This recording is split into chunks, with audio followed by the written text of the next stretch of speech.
taking the time. It's so nice to talk to you. Oh, of course. Thank you for having me. I'm so excited to talk to you. Yes, I have to say, I love the film. It's so powerful and so emotional while still telling such an important story. So, congratulations on that. I know you were a huge part of this, wearing three different hats. Yes, thank you. And thank you for saying that. Honestly, it's like the most surreal thing when you hear that all you ever wanted to do is people to connect to it and, feel something. And when you hear that back, I'm like, we're doing it. Yeah. I mean, now you get to promote it, so it's kind of rewarding to see all that hard work finally pan out for you. So, hopefully, you're having a great day so far.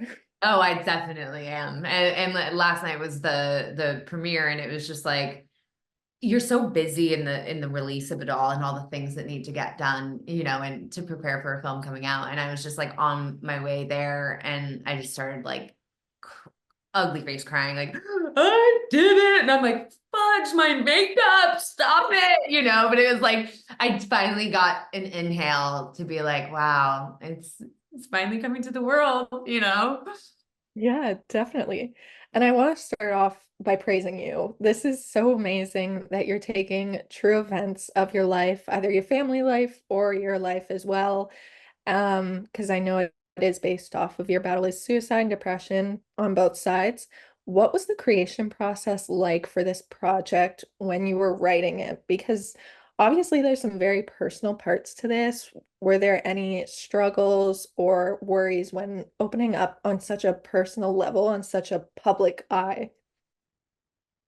Yeah, absolutely. I mean, it took a lot of uh bravery and courage to put my pain out there and hope that it would be received well, like it was definitely scary. But I will say that the thing in particular that I kept reminding myself, and I still come back to, and I came back to before every take, that we while we were filming and during the writing process is, if I have to be the person who's really brave to put my pain out there in order to start a conversation so other people's will too, then I'm going to do it, and honestly, it was like God made me strong for a reason. I'm going to do this. I know I can. And for me, it was a really beautiful process of writing it, to know when it was important to lean into my own experiences and when it was important to lean into fictional experiences and be like, don't do what I did, like, actually, let's have this differ in this way, or, because, it took me time to come to all of the answers, or like to figure out my own mind, my own mental health, my own life. And so as a much older and woman with like more tools in my toolbox, by the time I started writing this film, it was like, okay, how do I speak from my truth and that pain, and also speak with my tools from my toolbox of, like, all the things I've learned since I've been in that darkness too, and what is really important to stray away from in order. Like, it was really important to me more than anything was to also tell the story in the way that I did, and with, some of the twists and turns that happen in the film, like towards the end, and like different stuff like that.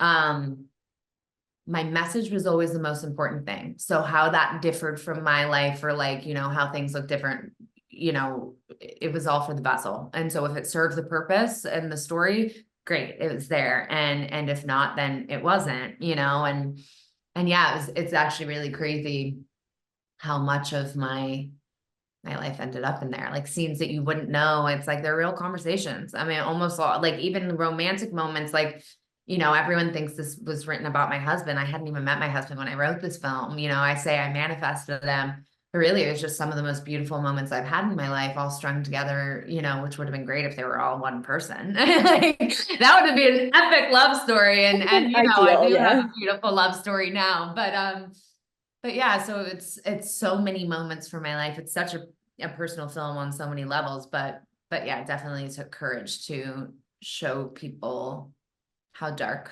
some years were for me.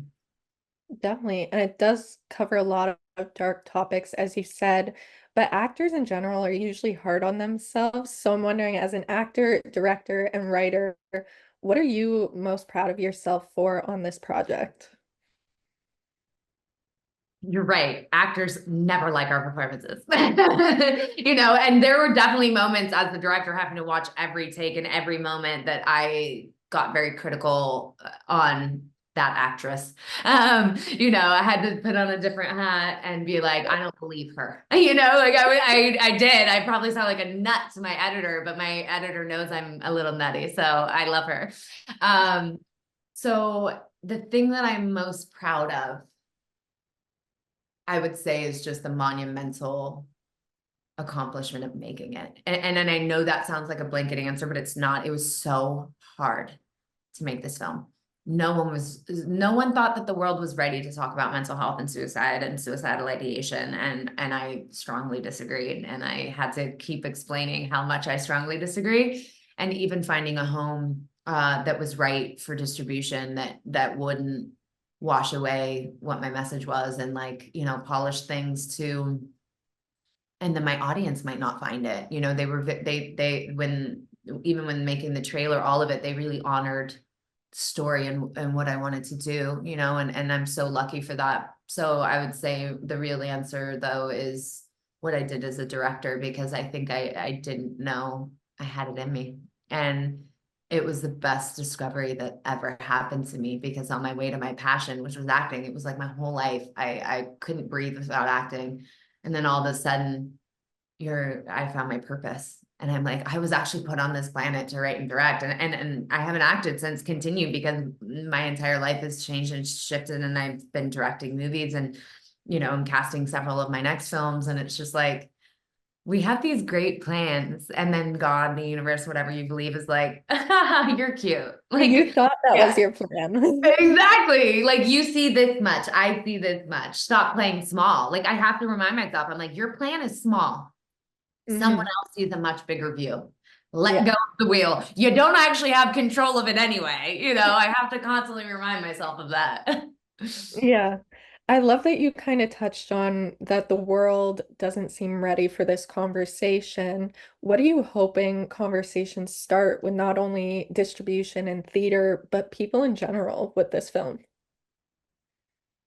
I mean, I made this film so that the person that's struggling out there right now, who's maybe listening to this interview or watches continue, that they would know that they aren't alone, that there are other people struggling with the same battles. And the truth is because we don't talk about it, it's very isolating, and you feel like you're the only person that is this way, that has these feelings, which is just so inaccurate. um so really, more than anything, all I ever hoped I would do was spark a conversation, and maybe get someone in their life that's struggling to share with someone close to them and someone they love, about their struggles, and start a conversation. Um, so yeah, I hope more than anything, this sparks a conversation and a movement to really open the spectrum of conversation on mental health and suicidal ideation and death by suicide, because the rates are getting terrifying, and it's really mainly our youth now that's really, really affected. And so we have to do something now. And that's why I had this burning desire and fight inside me. And no matter how hard it got, I wouldn't give up, is because I knew that we need to, even if the world isn't ready, like, all right, well, let me be the first, and there were definitely people who were like, oh, people aren't going to like the twists and turns in your film either. Like, some of those surprises or breaking rules, and you don't break rules in Hollywood. And I was like, well, I strongly disagree. All my favorite filmmakers break all kinds of rules. Yeah. Um, and to that as well, if people are, I said, I hope they're really mad at me, and I hope they go tell everybody they know how mad they are at me and about this film that they saw. And again, as long as it sparks a conversation, I'm happy, even if you're mad at me. Use it to your advantage. Yeah. Exactly. Definitely. But there were so many amazing and very thoughtful shots within this film. Was there a scene or a moment that was the most difficult for you to direct or capture? And on the flip side of that, was there an easiest moment? Most difficult, I think, would definitely be the very visceral fight between Trenton and Dean, Shiloh Fernandez and my character. It I am very much a filmmaker. Like films like Blue Valentine like rocked me in my Mhm. core. I ugly face cry every time I watch it. It's just like it's a thing. I'm obsessed. I I think it's a true accomplishment to make a film that feels so raw and authentic that you feel like you're invading in someone's life in some of their most precious moments. So there's definitely a high pressure I put on myself of like it has to be really raw and visceral and feel real life. I don't want this to feel like a movie. I mean, I do in some moments because I do love a cinematic push in, but so that scene was really important to me, that it be extremely visceral, and also playing drunk is like, it's a difficult, like to make sure it's authentic, because we've all seen when it's like not great, and we've also seen when it's like unbelievable, so I just think in general that was going to be a hard scene to shoot, and also because it's a hard thing for your crew, the people who love you, my support system that's watching this, to like watch us go through hell, and so that was definitely a pretty difficult moment.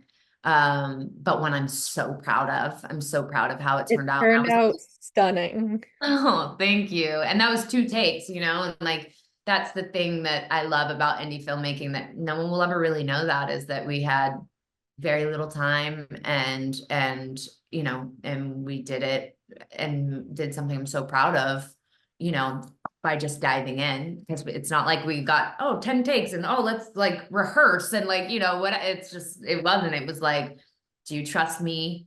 I trust you. I'll catch you if you fall. Will you catch me? Great, let's go, and then easiest moment to shoot.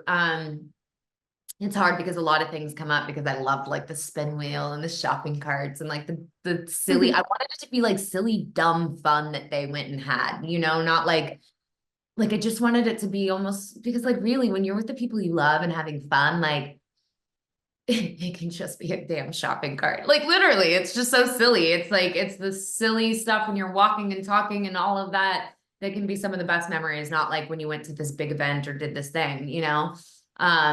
But the real moment that I have to have like this answer be, even though I already answered it, is that there's this scene where my sister Kat Foster is the actress, Benton visits me, and we have this really difficult moment, and my character runs to the institution room and is crying, and the character Bria comes in and sits with me, and then Dale Dickey tells her to get out of the room, and she plops outside of the door. And it's such a simple scene, and it's just, a small moment in the film, but it's one of my favorite scenes. I love it so much, because it also really shows that you don't have to say anything sometimes.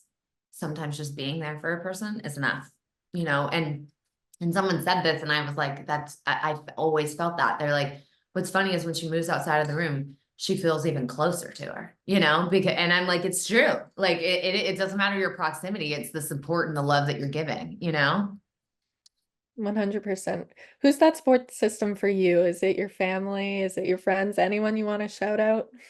Oh my God. Well, yes, my family, my friends, I have to start truthfully by saying my husband and my son, on my best days, they're there, and on my worst days, they're there. And what's insane to me is that they love me the same on both of them, and so that changed my whole life, having my own family. And because I get to be the mother that and be to him what, maybe I didn't always feel like I had, like a support with my, big ups and downs and all of those different things. So it's almost like a moment to be able to heal like my little inner me, by being a mother to this little boy that is like my beating heart. But I also have to give a shout out, like, because this is very important to me too, is that I have an army that keeps me healthy.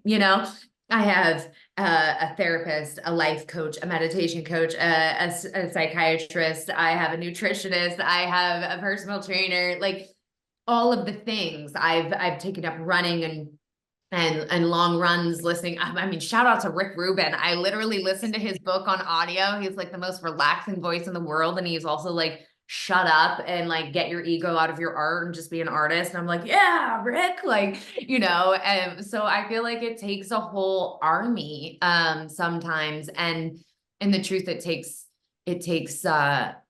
listening to the signs and actually doing that self-love for yourself, So pat on the back to all of us who are here, even though life is hard and we're still thriving and having a good life, and we get through the hard days.